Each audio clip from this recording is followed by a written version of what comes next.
po yung pag-apply? Very smooth, and madali lang siyang i-apply. Maganda yung workability. Okay, ito ay tinatawag natin again, Deco Render Face.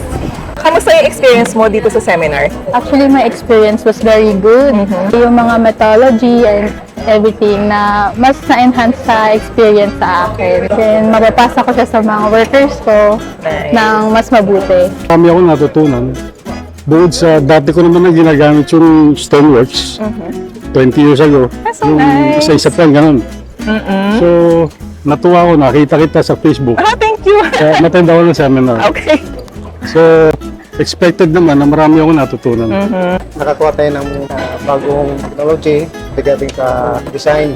Yes, sa wall. Thank you sa mga bahay natin. Yun, masaya tapos may bagong natutunan na pwedeng i-apply din naman sa trabaho, Okay. yun, sa pangongontrata.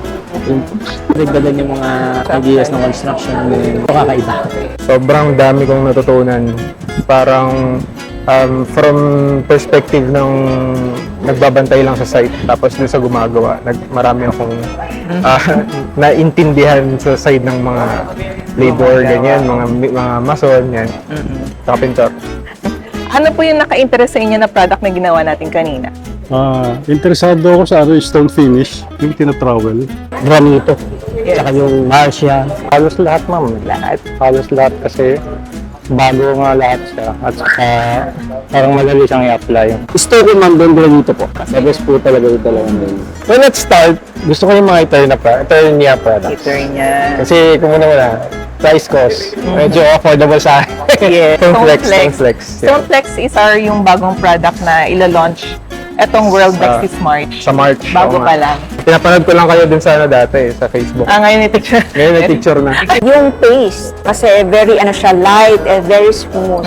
The best sa akin yun. Like and subscribe pala the Angel Cam. Angel Cam. Thank you!